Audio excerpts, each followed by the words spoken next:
નમસ્કાર, આપ જોઈ રહ્યા છો ઓસ્કાર ગુજરાતી ન્યૂઝ. હું છું ભાવના ચૌહાણ. આજના મહત્વના સમાચાર. અમરેલી જિલ્લાના ધારી તાલુકાના ચલાલા પંથકમાં પડેલા ભારે વરસાદ બાદ અનેક ગામો અને વિસ્તારોમાં વીજ પુરવઠો ખોરવાઈ જતા લોકો મુશ્કેલીમાં મુકાયા હતા. જો કે આવી વિકટ પરિસ્થિતિમાં પીજીવીસીએલની ટીમે સમય ગુમાવ્યા વિના તાત્કાલિક મેદાનમાં ઉતરી યુદ્ધના ધોરણે કામગીરી હાથ ધરી હતી. વીજ લાઇનોમાં આવેલી ખામીઓ, તૂટેલા વીજ પોલ અને અન્ય ટેકનિકલ સમસ્યાઓ દૂર કરી અસરગ્રસ્ત વિસ્તારોમાં ફરીથી વીજ પુરવઠો શરૂ કરવા માટે અધિકારીઓ અને કર્મચારીઓ સતત ખડેપગે રહ્યા હતા. ધારી તાલુકાના ચલાલા પંથકમાં ભારે વરસાદને કારણે અનેક વિસ્તારોમાં વીજ લાઇનોને નુકસાન પહોંચ્યું હતું, જેના કારણે વીજ પુરવઠો ખોરવાયો હતો. વરસાદ વચ્ચે પણ પીજીવીસીએલની અલગ અલગ ટીમોએ સ્થળ પર પહોંચી નુકસાનગ્રસ્ત વીજ વ્યવસ્થાની મરામત શરૂ કરી હતી. આ કામગીરી દરમિયાન ડીઈ ચલાલા ગરાસિયા સાહેબ, અધિક્ષક ઇજનેર ડામોર સાહેબ, ડેઈ ઠેસિયા સાહેબ, કાર્યપાલક ઇજનેર ચૌધરી સાહેબ, જુનિયર ઇજનેર રાવળ સાહેબ, ડીઈ ગણાવા સાહેબ તેમજ લાઇન ઇન્સ્પેક્ટર જે કે દાફડા સહિતના અધિકારીઓ સતત સ્થળ પર હાજર રહી કામગીરીનું માર્ગદર્શન આપી રહ્યા હતા. અધિકારીઓના માર્ગદર્શન હેઠળ કર્મચારીઓએ તૂટેલા વીજ પોલ ઊભા કરવા, વીજ લાઇનોનું સમારકામ કરવા અને ટેકનિકલ ખામીઓ દૂર કરવાની કામગીરી યુદ્ધના ધોરણે હાથ ધરી હતી. સતત વરસાદ વચ્ચે પણ ટીમે દિવસરાત મહેનત કરી અસરગ્રસ્ત વિસ્તારોમાં વીજ પુરવઠો ઝડપથી પુનઃસ્થાપિત કરવાનો પ્રયાસ કર્યો. પીજીવીસીએલના ઝડપી પ્રતિસાદના કારણે અનેક ગામોમાં વીજ પુરવઠો ફરીથી શરૂ કરવામાં સફળતા મળી હતી. શહેર તેમજ ગ્રામ્ય વિસ્તારના લોકોએ અધિકારીઓ અને કર્મચારીઓની આ કામગીરીને બિરદાવી હતી. સ્થાનિકોએ જણાવ્યું કે મુશ્કેલીના સમયમાં પીજીવીસીએલની ટીમે સમયસર પહોંચીને લોકોની સમસ્યાઓ દૂર કરી છે, જેના કારણે સામાન્ય જનજીવન ઝડપથી પૂર્વવત બન્યું છે. ભારે વરસાદ જેવી વિકટ પરિસ્થિતિમાં પણ ફરજ પ્રત્યેની નિષ્ઠા અને ઝડપી કામગીરી બદલ પીજીવીસીએલના અધિકારીઓ અને કર્મચારીઓની સર્વત્ર પ્રશંસા થઈ રહી છે. રિપોર્ટ પ્રતાપભાઈ વાળા, ઓસ્કાર ગુજરાતી ન્યૂઝ, ધારી, અમરેલી. સાહેબ, વરસાદના કારણે અનેક વીજ પોલ ધરાશયી થયા હતા, વીજળી પણ ગુમ હતી. આ બાબતે શું કહેશો અને આપના તરફથી કયા પ્રકારની કામગીરી કરવામાં આવી છે? તારીખ 5 તારીખે જે હતી છે વરસાદ જે આવ્યો હતો એમાં અમારા લગભગ મારે અંડરમાં 6 સબડિવિઝન આવે છે. એમાં મોટાભાગ ધારી 1, 2 અને ચલાડામાં મોટાભાગનો એરિયા એમાં ઇફેક્ટ થઈ હતી. એમાં લગભગ 70 ગામડા બંધ થયા હતા અને 70માંથી અત્યારે અમે 65 ગામડા રેક્ટિફાય કરી દીધા. 5 ગામ પેન્ડિંગ છે. આની જાણ અમે તરત ઉપલી કચેરી કરી દીધી. વડી કચેરી તરત જ બહારના સર્કલમાંથી ટીમો મોકલી. અમારે ચલાડા સબ ડિવિઝનમાં સુરેન્દ્રનગરની ટીમો આવી હતી ત્યાંથી, અને બહારથી કોન્ટ્રાક્ટની ટીમો આવી તમામ ગામ વીજ પુરવઠો ચાલુ કરી દીધો છે. 5 ગામ પેન્ડિંગ છે હાલમાં. ચરખા જેજીવાયમાં નવા જૂના ચરખા, કથિરવદર અને પાણીયાદેવ અત્યારે કામગીરી ચાલુ છે. આજે અને સાંજ સુધીમાં તમામ ગામનો વીજ પુરવઠો ચાલુ કરી દેશું. સાહેબ, અત્યારે કેટલી ટીમો કામ કાર્યરત છે? અત્યારે ટોટલ 6 કોન્ટ્રાક્ટરની ગેંગ છે. એમાં દરેક ગેંગમાં 10-10 માણસો, ટોટલ 60 માણસો કોન્ટ્રાક્ટરોના છે.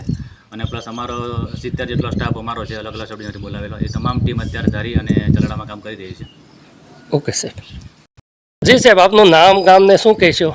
મારું નામ પ્રતાપભાઈ બીજુભાઈ વાળા, ગામ નવા સરખા, તાલુકો ધારી, જિલ્લો અમરેલી. જે વરસાદના કારણે નુકસાન થઈ હતી કામગીરી શું કરી?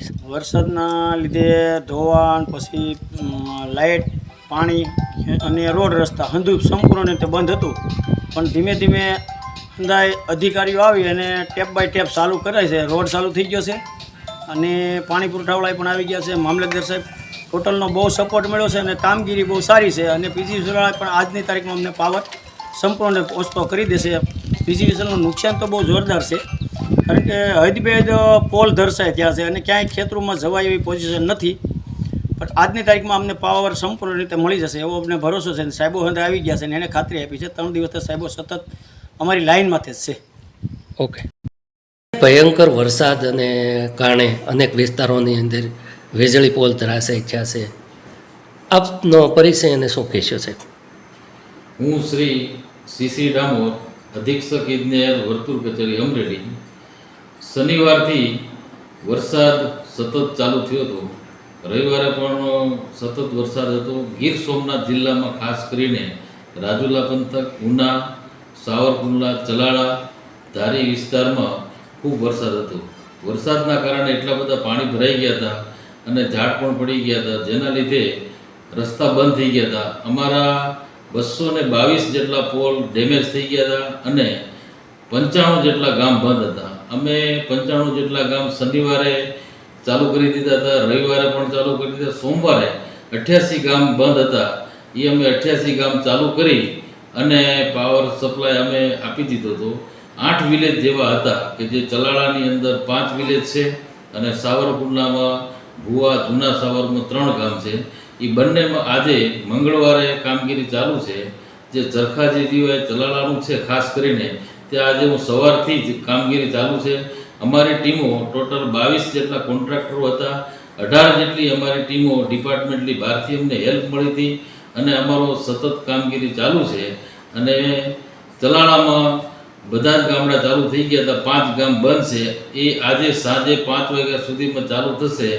જે ચરખાજી દિવાય છે એમાં નદી કાંઠાના પુલ તણાઈ ગયો હતો, જેના કારણે રસ્તા બંધ હતા અને અમારા માણસો જઈ શકે એમ નહોતા. અમે 24 કલાક રાત્રે ચાલુ વરસાદમાં પણ અમારી ટીમોએ કાર્યરત કરી અમુક ગામોમાં અમે 2 કલાકમાં પાવર ચાલુ કરાવ્યો છે, અમુકમાં 1 દિવસ લાગ્યો છે, અમુકમાં 24 કલાક લાગ્યા છે. અને આજે ચલાળાની અંદર 3 દિવસથી વીજ સપ્લાય નથી. એ વીજ સપ્લાય અમે સાંજે પૂરું કરી અને અહીંથી હું જઈશ. અને સાવરકુંડલા ડિવિઝનમાં જે ભુવા જે દિવાય છે જેમાં 3 ગામ છે, ત્યાં પણ અમારા એક્ઝિક્યુટિવ છે, અમારા નાયબ ઇજનેર છે, ત્યાં 4 ટીમો કામ કરે છે અને એ પણ સાંજે વીજ સપ્લાય ચાલુ થઈ જશે. અને આ ઉપરાંત આ જ્યોતિગ્રામ અર્બનનું ડેમેજ એટલું બધું છે કે એમાં 22 ટ્રાન્સફોર્મર પડી ગયા હતા, એ અમે કાર્યરત કરી દીધા છે. અને 222 પોલ હતા, એ પણ અમે કાર્યરત કર્યા છે. અને ખેતીવાડીમાં અમુક લોકેશનમાં પોલ પડી ગયા છે, ત્યાં સુધી અમે જઈ શક્યા નથી.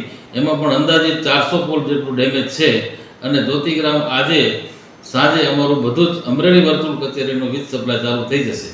સાહેબ, ખાસ કરીને સલાલા વિસ્તારની અંદર ભારે પ્રમાણમાં નુકસાન થયેલ છે, તો આ કેટલા અહીંયા અધિકારીઓને તમારે ખાસ મેળવવામાં આવ્યા હતા, શું કહેશો? અહીંયા અમે ડિપાર્ટમેન્ટની 6 ટીમો હતી અને કોન્ટ્રાક્ટરની 5 ટીમો અમારી કાર્યરત હતી. અમે રવિવારે સવારથી કામગીરી ચાલુ કરી દીધી હતી, સોમવાર સુધી ચાલુ કરીને આજે પણ અમારી ટીમો ચાલુ છે. Okay sir.